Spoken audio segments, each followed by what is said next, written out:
The fire has burned low. Around you, the others have gone quiet. Then, someone begins to hum. It isn't a word. It carries no meaning you could ever write down. But every person sitting in that circle feels it land somewhere beneath the ribs. For almost all of human history, this was the only music that existed. No recordings, no concert halls, no instruments you would recognize. Just a voice, a fire, and the enormous dark pressing in from every side. Today, the average person hears music for more than 18 hours a week. It pours out of phones and cars and ceilings and earbuds, almost without a pause. But somewhere, far back, there was a first time. A first sound a human being made on purpose, not to say something, but to feel something, and to make someone else feel it too.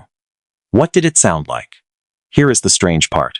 We will probably never know exactly, and yet we can say far more than you would think. Start with something almost no one notices. Every single human culture ever discovered, on every continent, in every climate, has music. Not most of them. All of them. The anthropologist Donald Brown spent years cataloging the traits that appear in every known society, the things he called human universals. Music is on that list. So is dance. So is the lullaby.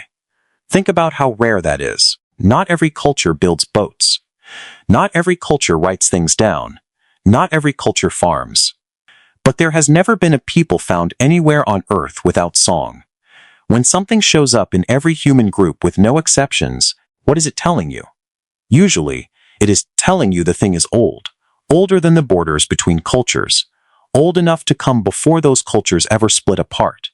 So, how far back does it actually go? The oldest instrument anyone has ever pulled out of the ground was found in a cave in southern Germany, in a region called the Swabian Jura. In 2008, a team led by the archaeologist Nicholas Conrad of the University of Tübingen was excavating a site called Hohle Fels. In the dirt, in pieces, they found a flute. Not a flute of metal or wood, a flute carved from the wing bone of a griffon vulture, the radius, the long, thin bone of the wing. It had finger holes drilled along its length and a carefully cut notch at one end to blow across. It was roughly 40,000 years old. Let that number sit for a moment. 40,000 years. That is before the last ice age reached its coldest, before farming, before writing, before the first city, the first wheel, the first letter of the first alphabet. Someone sat in that cave and played a tune. And it was not the only one. At a nearby site called Geisenklosterle, Conrad's teams found more flutes, including one carved painstakingly from mammoth ivory. Ivory is far harder to work than bone, because it has to be split, hollowed out, and then glued back together around the empty space inside.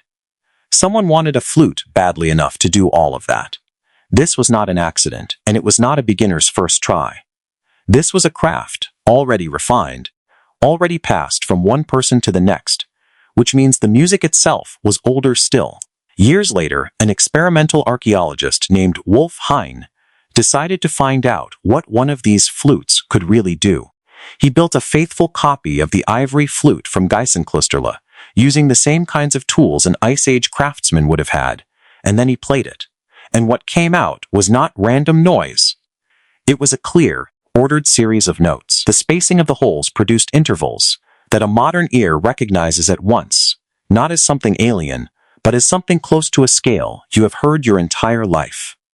40,000 years ago, in a freezing cave, someone was playing notes you would call music without a second's hesitation. And this points to something deeper. When you look at music across the whole world, certain shapes keep reappearing in cultures that never met, never traded, never shared a single word. One of the most common is built on just 5 notes, a pattern so natural that it turns up again and again from one end of the planet to the other. Nobody handed it around. People kept arriving at it on their own, because something about it fits the human ear. So when that Ice Age flute plays notes you recognize, it is not a coincidence. You are hearing a pattern your species seems to reach for, over and over, wherever it goes. But here is where it gets stranger. Push a little further back, and the picture stops being human at all. In 1995, in a cave called Divji Babe in Slovenia, the archaeologist Ivan Turk found a fragment of a young cave bear's femur, its thigh bone, with 2 clean holes in it, and the broken edges of what may once have been two more. The layer it came from is older than our own species' arrival in Europe. If those holes were made on purpose, then the object in Turk's hand was not made by a modern human at all. It was made by a Neanderthal. That claim set off an argument that has never fully settled. Some scientists insisted the holes were just bite marks, punched through by the teeth of a hunting animal. Others, looking closely at the spacing and the shape, argued the holes line up the way finger holes on a flute would, not the way a predator's teeth would. The debate is real, and it is honest, but sit with the possibility for a second. A different kind of human, with a heavier brow and a broader chest, holding a hollow bone up to the firelight, breathing music into the cold. Did they sing too? We may never know for certain, but the question alone should change the way you picture them. Now, you have probably noticed a problem with all of this. Every piece of it is about instruments: bone, ivory, and stone. And those happen to be exactly the things that can survive 40,000 years buried in the ground. So ask yourself a simple question. What is the very first instrument any of us ever uses? Before we are taught a single thing about music, your own body, you can clap, you can stomp, you can slap your thigh, click your tongue, drum on your chest, and hum without ever opening your mouth. None of that requires a tool. None of it requires an idea anyone had to invent. And none of it, not one beat of it, leaves anything behind for an archaeologist to dig up. The flutes are not the beginning of music. They are only the oldest part of the beginning that happened to be made of bone. And the body was just the start.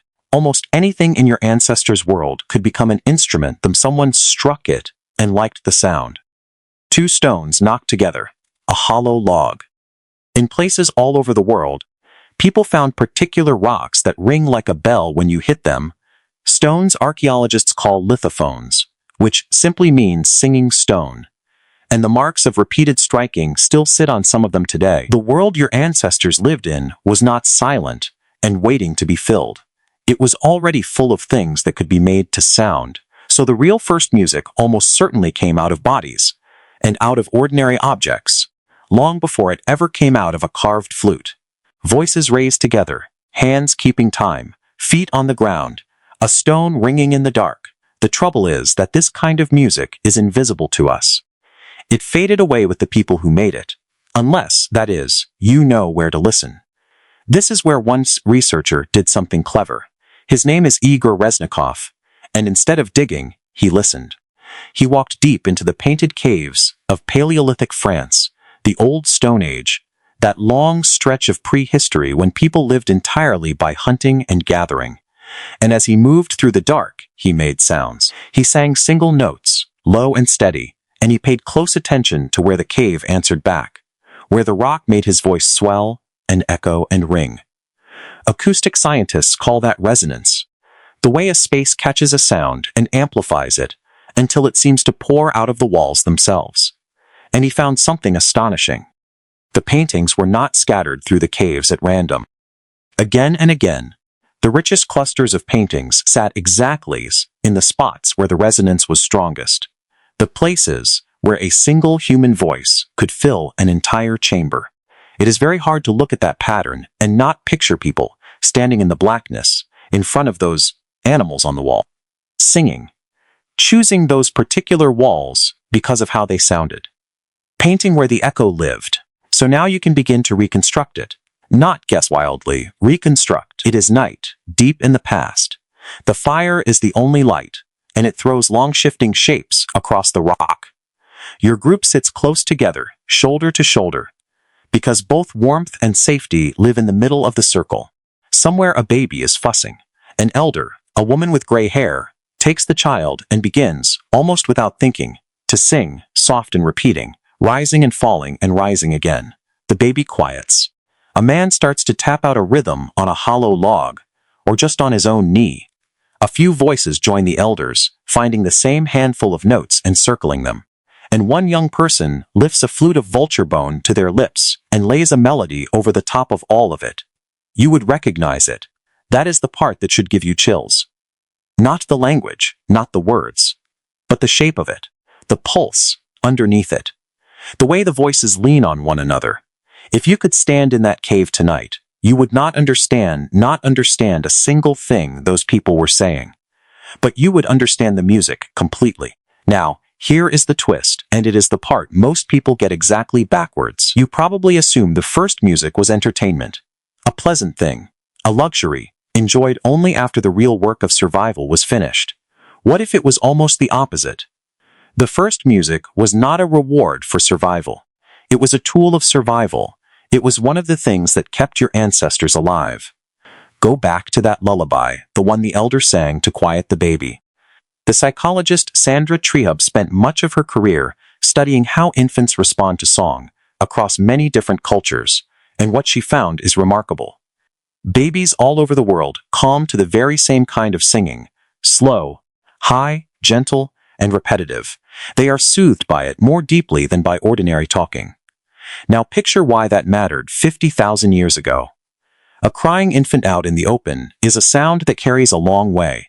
It wears down an already exhausted group, and in the wrong moment, in the wrong place, it can draw the attention of things you very much do not want drawn toward you. A song that could quiet a child was not a sweet little extra. It could be the difference between a hard night and a deadly one. And it reached far beyond babies. When a group of peoples sing together, or move together to a shared beat, something measurable happens between them. Their emotions begin to fall into step. The hard boundary between you and the person beside you softens. The archaeologist Stephen Meathen, in his book about the music of prehistoric people, argued that long ago there may have been a kind of communication that was neither pure music nor pure language, but both at once, a way of carrying emotion and binding people together that existed before the two ever separated. In that view, music is not some side effect of having a mind like ours. It is part of how that mind was built in the first place. So the first music did three things at the same time. It calmed the helpless, it bound the group into one, and it carried feeling from one body straight into another with no words required at all. For a creature whose entire survival depended on the people around it, that is not decoration. That is the glue holding the whole fragile thing together, which brings the question all the way back around to you. Think about the last time a song gave you a real physical shiver, that wave that runs up the back of your neck when a piece of music swells at exactly the right instant. Have you felt it? Scientists have a name for that response, and they have watched it light up inside the human brain. It is not a modern invention. It is 40,000-year-old machinery, still installed in you, still firing the moment the right sound arrives. Think about a stadium packed with strangers, tens of thousands of them, all singing the same words at once, and the strange electric charge that runs through the whole crowd. You are not learning something new in that moment. You are doing the oldest thing your species knows how to do. You are sitting in the circle, around the fire, joining the song. And think about what a parent does anywhere on Earth the very instant they pick up a crying newborn.